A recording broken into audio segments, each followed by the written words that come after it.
33 months, which was lower than the guidelines that the probation department wanted. They had him up to around 47 months as the high.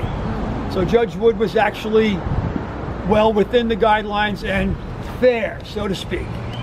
Even though her language was harsh, you know, she basically gave him time served. And because Steve has only been in 30 months, it sounds like he has to do 3 more months, but he doesn't. Because Steve has accrued good time.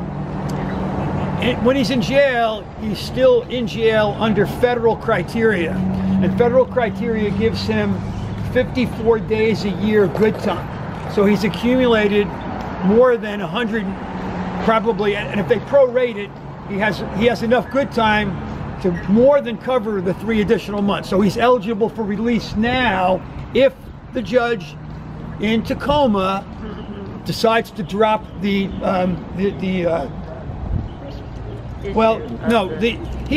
being charged with a probation violation, and a detainer is holding him in this jail here. If the judge, and I'm sure the judge is going to be contacted by Matt today, because the judge just wanted to hear what the sentence was here. And there's a good chance that the judge in Tacoma is going to free Steve of this detainer, and he could be released as soon as tomorrow, God hopes, right? I don't know that that's true, and it's really going to depend. You know, if the judge in Tacoma feels like that Steve's refusal to cooperate with announcing to the court that he refuses to cooperate with the post-release criteria, that he's not penitent in any way, the judge could order him to come back, and he'd have to be transported by the United States Marshals back to Tacoma, or the judge could say, I will allow you to self-report back there, but Steve won't do that. So the point is, either he gets brought back or he doesn't have to go back. The good news to me here is that Judge Wood did not take issue with Steve's pre-sentencing statement of non-cooperation. She could have matched him, right? She could have said, I'm offended by what you said, blah, blah, blah, blah, blah, blah. I'm sending you back to jail till you make up your mind to comply with these conditions. She pretended like he didn't say anything. Yeah. Right? Which is exactly what I was hoping was going to happen. And that's frequently what happens with judges. They don't take on the battle until the person actually violates the conditions. And then Judge Wood can decide if she's going to order Steve to come back. I would bet my bottom dollar that Steve will catch the first train out of town, bus out of town, when he walks out of those Glenn County Detention Center. And at that point, he's supposed to report to a probation officer within 3 days. He says he's itinerant.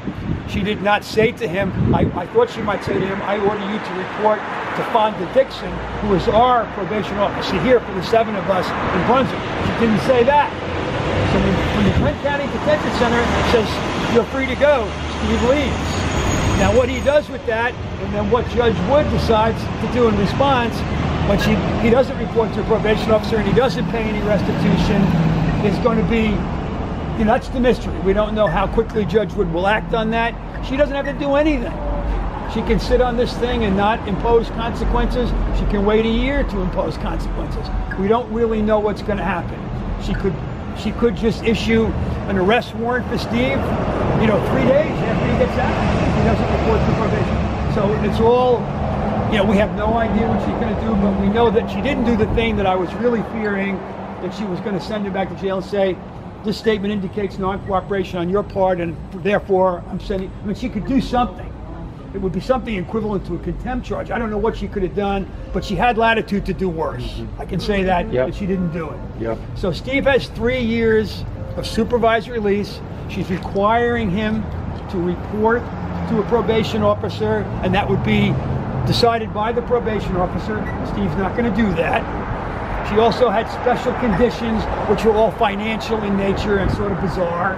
Why she was wanting him not to get a credit card and things like that, and this was. But she's not charging him interest. This was yes, he didn't possess. It was she articulated the fact that it was a nominal fee.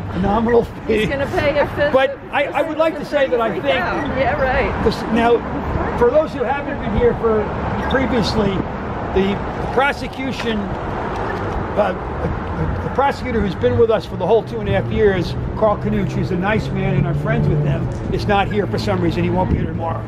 Greg Gillooly was the Barracuda who was brought in for the closing arguments, and what he said today was nothing compared to what he said. That's right. Said in his closing arguments. Yep. I mean, he basically called us, masquerading as religious. He basically we were zealots. He just went on and on and on, saying how horrible we were, and that was why he was brought in, because Carl wouldn't have said things like that. Yes. It's not in his heart to do it. But anyway, and Greg will say the same things about me tomorrow. Yes. Without a doubt, he will. So. But You damaged property. Right. Well, Gillooly, How God dare forbid you. that the school children came and saw the blood in the spray painting. Oh, They've been dear. infected for life, I guess. Yeah, right. Because of that. But the point is that Gillooly, for some reason we don't know why, after the sentencing, he had his wife and children there. Somebody told me at the trial. He had his wife and children there, and one of his children came out of the court crying at the end of it. I don't know if he was crying out of pride for his father or out of like, wow. The child was touched by it. It was a child. It was not, he was a teenager.